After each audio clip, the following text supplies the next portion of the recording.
this month. So Congratulations. we Yeah, we should be could able to definitely put talk that in the about show it. notes Yeah, for sure. because that won't be out until like May. Okay, sweet. Hey guys, welcome back, hobby hackers. Today we're talking about something that money can't buy, and yet it's what we all crave: happiness, meaning, fulfillment, and a true sense of aliveness. Now, my guest today is Gregory, an ICF certified coach who has dedicated his life to helping people take bold action and create lives they've excited to wake up to. His philosophy: live a story worth telling. Gregory, welcome to the show. Junaid, thanks so much for having me. I'm excited to be here. Absolutely, my friend. Now, your mission really resonates with me because at the end of the day, we all want a life that feels meaningful. And being a parent of four kids, you just met my youngest. It's totally a life worth living because I get to live with these guys and I get to inspire them along the way. Now, what sparked your passion for helping people take bold action? Such a good question. And for me, I've always known that I wanted to help people. I love people. I love connecting with people. I love asking people about what books they're reading, what their goals are, all of that. But for me, I actually had to go down the wrong path first in order Mm, to find the right path. And to answer your question as succinctly as possible, it was a bit of an existential crisis that led me to realize I'm not on this earth to make money and count money. I was working in finance. I am here mm. to help people and to really help people live a life that's true to themselves. Wow, that's so powerful. I mean, just taking from that little thing of being in the finance space and saying, hey, there's much more that I can do to help people. What was the main thing that helped you, like, flip the switch? Like, what was that thing? Do you want the short answer, the medium answer, or the long answer? I like the medium answer. We'll go with the medium answer. So for me, what really changed things was learning that the number one regret people have at the end of their life is, I wish I would have had the courage to live a life true to me, not the Mm, life others expected of me. And that's a quote from Bronnie Ware. She was a palliative care nurse, and she sat with over 500 patients on their deathbed and wow. asked them, hey, you are about to go into this next life. The ride's about to be over. Do you have any regrets? And she found that not only do most people have serious end of life regret, but that we all have the same five. And like I said, that number one regret was not having the courage to do what we want with this life we have. And when I heard that, it punched me in the face because when I heard it, I was working in finance because I thought that's what I was supposed to do. My parents were proud of me, my parents' friends were proud of me. I wasn't having the courage to go after what I really wanted, which was helping people in some sort of way. And I was just still living as an inauthentic version of myself.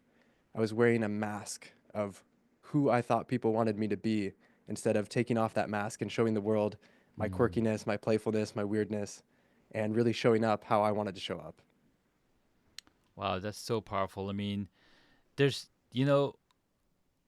when we have conversations and you never know what conversation or what something we hear in a book or in person or story might change our lives. It's totally amazing, and I think it's really important for us to invite those kind of messages, invite those kind of conversations into our lives, and have an open mindset. And you had that open mindset. Now, Gregory, what's amazing is that you coach people on taking big, courageous leaps, like quitting your main job. Like, for example, for myself, right? Quitting my job to focus fully on the podcasting journey. But was there ever a time when you were stuck in fear, hesitation, or self doubt? Oh, yes. Fear, hesitation, self doubt, procrastination, perfectionism, all those things I am very familiar with. And what Mm, I've learned along the way is that all of those things are really just one thing, and it's resistance. There's an author, Stephen Pressfield, he talks about resistance, and resistance is this invisible negative force that is always trying to stop us from achieving our dreams. And the yeah. bigger our dream is, the more important it is to our soul's fulfillment, the more resistance we will feel. And it shows up, like I said, as self doubt, perfectionism, procrastination, all these things. So Mm. I've felt those all along the way. And what has really helped me in my journey and helped me help other people is realizing that you don't have to get rid of the fear. You don't Yeah. have to get rid of the self doubt. Those are actually good things. Those are indicators that Mm. you're moving in the right direction and that you're pursuing something that matters. When Amen. you're binge watching Netflix on the couch, I'm assuming that you don't have self doubt. You're probably not fearful. But it's when Mm. you get out of your comfort zone and you're doing the things that matter to you, to the people around you, that you have those things. And so realizing that those don't need to go away, you can dance with the fear, you can dance with the self doubt, and you can take action despite feeling those things. That has been an absolute game changer for me and my clients. Gregory, that's so beautiful. Sitting on the couch, you're going to be comfortable watching your TV show, but maybe there's a little inkling in the back of your mind, like maybe I should be doing something else, right? So, and those are things come up when we are so involved in the community, when we are so involved with people around us that help us realize that we are more than what we, sum ourselves up to. Now, you believe that the things we want most in life cannot be bought, which is true. And I think our friend Tony Robbins says the thing, yes, you cannot buy happiness, but it's going to get you a lot closer. Now, from your perspective, can you break down what that means? Yes, and I actually love when people challenge me on that because money can buy comfort. Money can Mm, buy ease and satisfaction, and it can buy a lot of these things that people equate with happiness, yeah. but I don't think that it can actually buy true happiness. It can't buy fulfillment, meaning, purpose. It can't buy a sense of aliveness and excitement of wanting to get out of bed on Monday morning and come into the office to do something. And Mm-hmm. so when I say that money can't buy happiness, and that all these things we want, the happiness, the meaning, the fulfillment, those things can't be obtained directly. They can't be purchased, but Yeah. rather they come to us as byproducts of having the courage to take bold action, to go after these big dreams we have, and to live a life that's true to ourselves, that's in alignment with ourselves. And these are by no means original ideas. I pull Mm-hmm. from great thinkers throughout history. Viktor Frankl is someone who I absolutely adore, and Yeah. he says it slightly differently. He says, don't focus on happiness and success. Rather, listen to what your conscience commands you to do. And if you Mm. listen to that inner voice, if you do what it says that you need to do, then happiness, success, all of these things come along for the ride. So I've just taken these ideas and packaged it in language that makes sense for me. Yeah. And it has been so true in my life and my client's life. Yeah. All these things that I wanted, that I thought I needed to make more money, I needed the next job title, I needed XYZ, they actually showed up in my life once I said, you know what, I actually want to do this with my life. This is Mm. what I'm here for. This is why I exist. And now I have so much more energy and aliveness. And it's actually wild, Junaid. Like people tell me that my entire personality and how I show up, my energy is so different now that I'm doing what I love. Oh, wow. Gregory, that's so beautiful. And you're absolutely on the money with that one because when we do the thing that we love, we are in alignment with who we are in this world of energies flowing all around us. And when you're in alignment, then the stuff it you're just attracting all the things that you're giving out because the more you give, the more you get. Now Yes. we all know that deep down that taking those bold actions it what leads to growth. When we sow a seed, that seedling is taking that bold action and breaking through that ground. You're not going to see any plants for several weeks, but again, it's taking that bold action to break through the ground. A lot of us stay stuck in routine fear or procrastination. What's the biggest reason people fail to take action on the things that they truly, truly want? Mm. If I had to answer it in one word, it would be fear. It's fear of the unknown. It's fear of what Hmm. might happen. It's fear of what other people will think about you as you do the Yeah. thing. And that's why using fear as a compass to guide you forward, like I mentioned before, the reason you're feeling fearful, usually, unless you're in a really unsafe situation and you need to get out of there, the reason you're Mm. feeling fear is because it's important, because it matters, because if you try it and fail, it might be embarrassing. And so fear keeps people stuck, Mm. knowing that everything you want in life is on the other side of that fear has been so helpful to get people motivated. And it's what I'm all about right now. I'm trying to start a movement around making facing your fears fun, making it playful, making it playfully outrageous. If you can Mm. have fun while doing this thing that's supposed to be so scary, you realize once you get to the other side of fear that you didn't die, you didn't spontaneously combust, Yeah. and that it was so much more fun and meaningful than you thought it was, than you thought it would be. Hey man, you're absolutely right because when you take that chance, when you are taking that leap of faith, right? If you're when you're waiting in that line for the roller coaster and it's your first time getting in, you're gonna be fearful and you're excited at the same time. Like, oh my god, what's gonna happen? I'm so scared to get on that roller coaster. But when you jump in and you've taken that ride and you come out the other side, you're like, oh my god, I want to go do that again. And that's what living that story worth telling.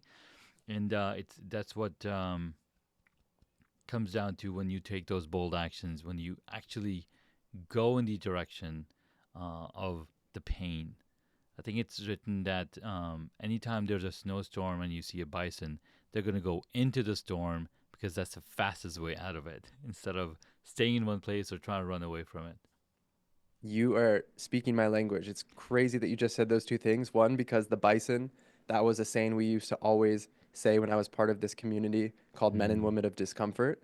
We were Mm-hmm. all about running into the storm because if you run Nice. into the eye of the storm, that's where the plants have been torn up. That's where the nutrition is. That's where the good stuff is. And then Yeah. the roller coaster example you just gave, when I lead my workshops, that's the Mm-hmm. exact example I say. I was 8 years old at Disneyland with Yeah. my dad, my uncle, and my sister. They were dragging me onto California Screamer, the big roller coaster at the time. Mm-hmm. I did not want to go. I was terrified. Went on it, loved it. It was raining that day, so there was no line. We rode it 14 times in a row after Oh that. my I would not god. get off the roller coaster. And that is what I'm so passionate about helping people Mm-hmm. see is that the thing you are so afraid of, if you just face it, Yeah. everything you want is on the other side and you're not going to want to get off.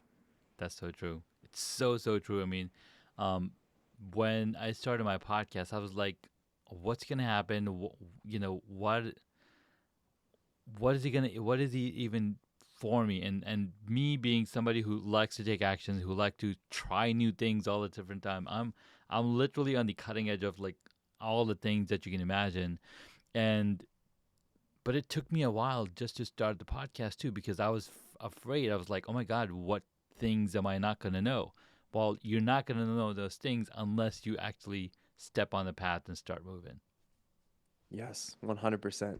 And you can let me know where we want to go from here, but I do feel like this would be a good point to share just a little bit about my background and some 100%. instances where I've taken bold action so people don't think, who is this guy talking about facing his fears? Has he ever done anything scary?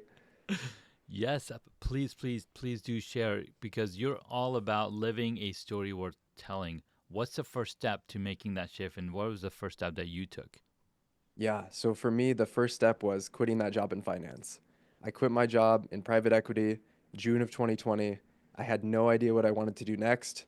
I remember calling my dad and telling him, "Hey, dad, I'm quitting my job, and 50% of my plan is to have no plan." And as you might imagine, that didn't go super well. He didn't love that. Mhm. But this was the first moment in my life where I trusted in the unknown. For whatever reason, I knew everything was going to be okay. So I quit my job, no idea what I'm going to do next. 2 weeks later, I start a nonprofit with a stranger I met on the internet. We somehow get this nonprofit off the ground, we raise a bunch of money, and we partnered with a big coaching company. And that is what led me to coaching. So it was Wow. this trust in the unknown, in the universe, that led me to my purpose, what I'm here to do. And it only happened because I took that leap of faith. No amount of planning or forecasting or analyzing would have shown me that I was going to meet this stranger and start a nonprofit that would Yeah. then lead me into coaching. So that is how I got to where I am today.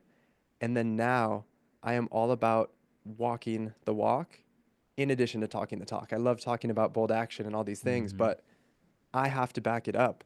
And so, two Yeah. stories I love telling. The first that I'll tell real quickly is how I met my girlfriend. Mhm. I met my girlfriend. I was sitting at a cafe eating breakfast with a friend, and I made eye contact with this beautiful woman across the room. And like most people, I was like, oh man, she's pretty. I want to go talk to her, but I can't do that. I'm sitting at a Mm. restaurant. There's people all around me. And I told myself, this was right around the time when I had created the mantra of live a story worth telling. I told Nice. myself, okay, if I wanted to live a story worth telling right now, if I was the superhero in a movie right now, if I was the protagonist, what would I do? No one wants to watch a movie where Spider Man doesn't go talk to Mary Jane. So I told myself at the end of breakfast, if she's still here when I'm done eating, I have to go say something. Lo and behold, she's still there. So I get my receipt, I flip it over, and I write my name and phone number on the back of it. I stand up from my table. My palms are sweating, my heart is pounding, and every fiber of my body is telling me to sit back down. Yeah. But instead, I walk across this crowded restaurant. She's sitting at a table with another man across from her and a woman, and the man was speaking, and I didn't want to be rude, so I looked at him and I was like, "Hey, man, so sorry, can I interrupt for a moment?" He looked at me super confused, but he nods. And then that's when I turn to my now girlfriend and I say, "Hey, you're really cute, which means you probably have a boyfriend. But if you don't, here's my phone number." And I slowly slid the receipt across the table. And as I do, she blurts out, "I don't have a boyfriend."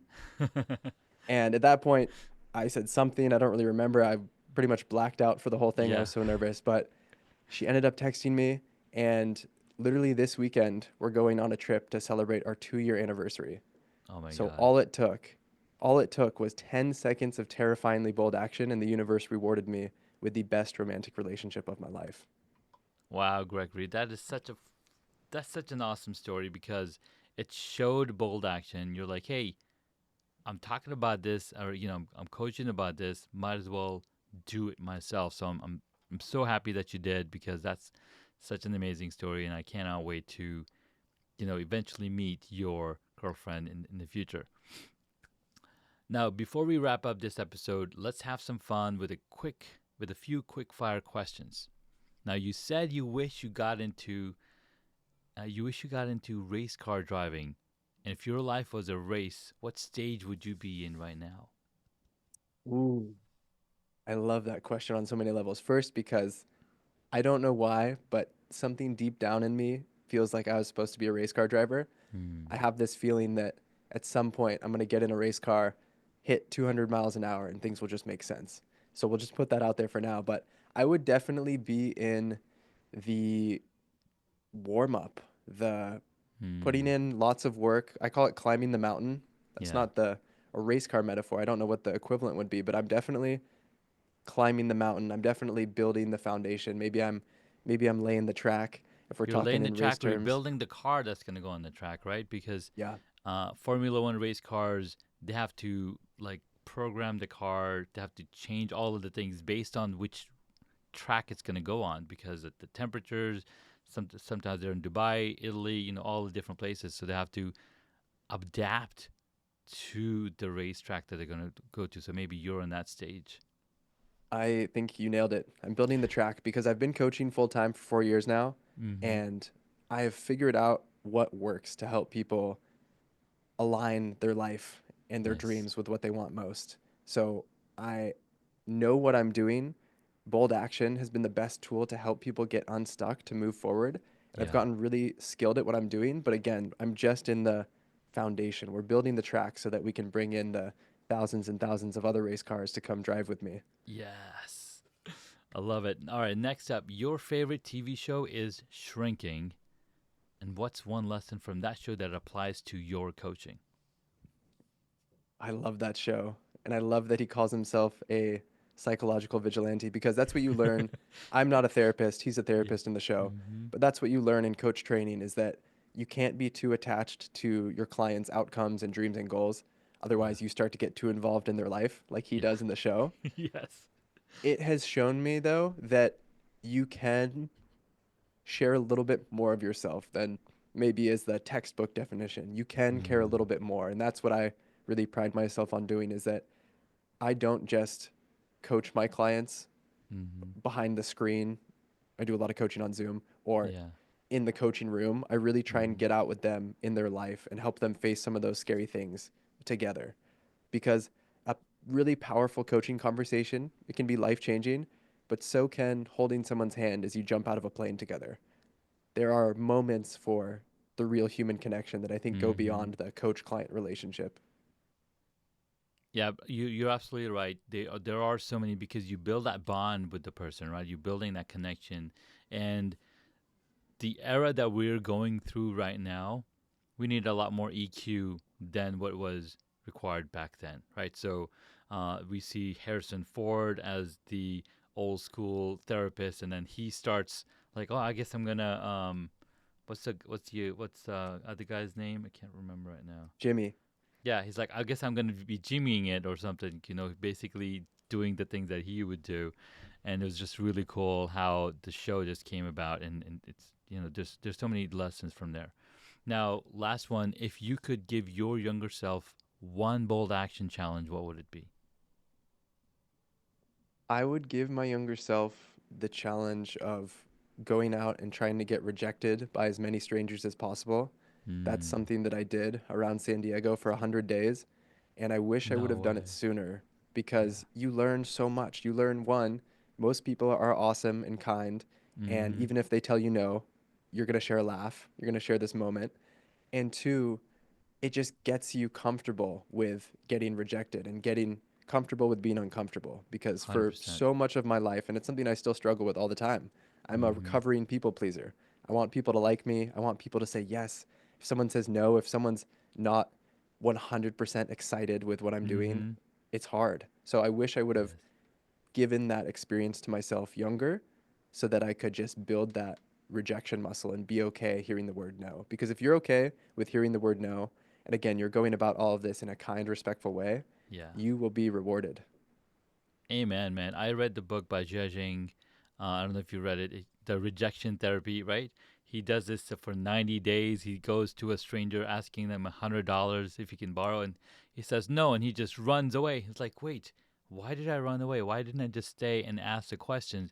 And he realizes that as he goes through these 90 days. And what's cool is that you can find all of those videos that he recorded on YouTube, and asking a Dunkin' or a Krispy Kreme um, donut maker if they can make the Olympic rings with the colors and whatnot. Like all of those things were all possible only because he took that challenge upon himself. Because, and I don't know if you know this about him, he came up with the idea for the wheelie, the Heely shoes with the wheel in the back of it. But his uncle said, "Oh, nobody's gonna ride those." Right? And then Yeah. 2 years later, lo and behold, there's these shoes that people are riding on them. It's like, oh my god, that idea was actually worth it. So That cool. book, that book is the book that inspired me to go on that 100 days of Oh my rejection. god, that's so cool. And that changed so much in my life. And I'm actually, I Mm, told you this before, I'm giving a TEDx talk in 20 days about how the so cool. universe rewards bold action. And my Oh, 100 days of rejection and what I learned from it is a big part of the talk. So I oh my god. hope to meet him sometime and say, your book Yes. changed my life. Boom.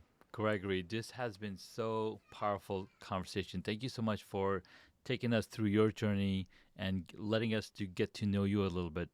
And what's cool is that we're just getting started because in the next episode, we're getting super tactical, diving into your exact process for punching procrastination in the face, breaking through fear, and taking bold action right now. So if you've been waiting for the perfect moment to start, this next episode is for you. This next episode is your sign to go for it. Gregory, talk to me. What's the one big myth about procrastination that people need to unlearn? Mm.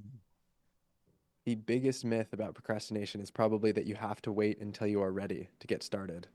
And I talk about this all the time. Instead of waiting until you get ready or waiting until you think you are ready, because you'll probably never think you're ready, take messy, imperfect action now. That Amen. is so much more helpful and effective than waiting. All right, man. Thank you so much, Gregory, for that um, excellent tip so people can start messy and, just get moving forward. All right, hobby hackers, make sure to hit follow so you don't miss it. And if you're just joining us, go back and listen to this episode first to hear Gregory's incredible insights on living a story worth telling. See you in the next one.